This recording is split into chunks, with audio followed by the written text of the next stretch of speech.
I want to thank everybody for joining this international response to racism. Internationalism lies at the heart of the fight against the virus and the fight against racism. I want to say there is BC, before Corona, and there's AD, after the disease, and there's in between. Before Corona, we saw the rise of fascist and racist organisations, Tommy Robinson, the BNP, the National Front, and we destroyed them. And we shouldn't forget that the last crisis, the 30s crisis, delivered us the virus of fascism, of Mussolini, and unfortunately Adolf Hitler. They gave us the Holocaust. And we shouldn't forget this. But I want to talk about after the disease as well, because there's two lessons that you can learn. You can either learn the lesson that everybody matters, that the human beings that staff our hospitals, the teachers. I mean, as for testing, our children are tested every single year. Why can't we have testing now on something that actually matters in terms of our own health? The question of stand up to racism is going to be just as important as it is now inside the future, because as they put up borders and fences and blame people that are sick, then we have to turn around and say that all human beings have these basic rights. And to degenerate people is a huge mistake. Please sign the petition, but do something else. Support your neighbours.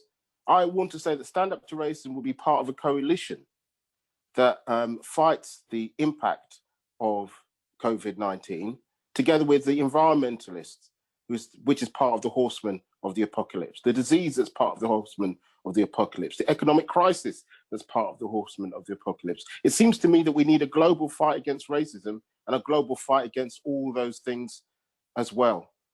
We are of a generation, I think, that has to make sure that racism is put into the dustbin of history, but we can only do that if we understand that we face grave threats.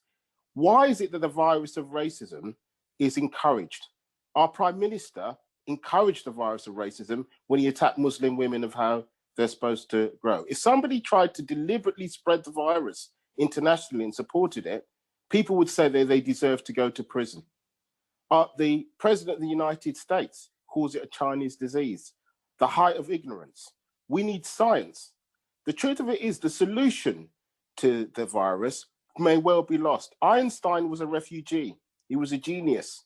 But maybe the future, the cure for corona, is in one of the camps that is inside Greece. A child that's born in the gutter, in the mud, that's denied basic rights, that may well lose their life, that could have saved millions of lives if they were put together with us. That's why we're marching against racism.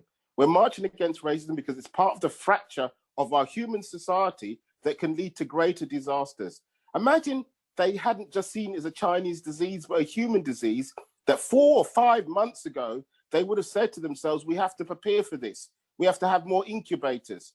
We have to welcome everybody who's a young person, who's a migrant or a refugee, who can help. It's another pair of hands that can help. We have to make sure that people have housing.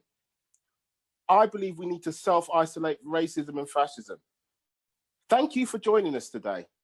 But I want to say that this online community is going to grow.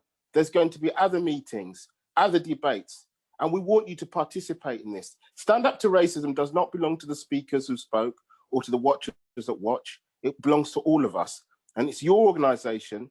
Please join it, give it money, but more importantly, become part of the new organization that's trying to shape after the disease.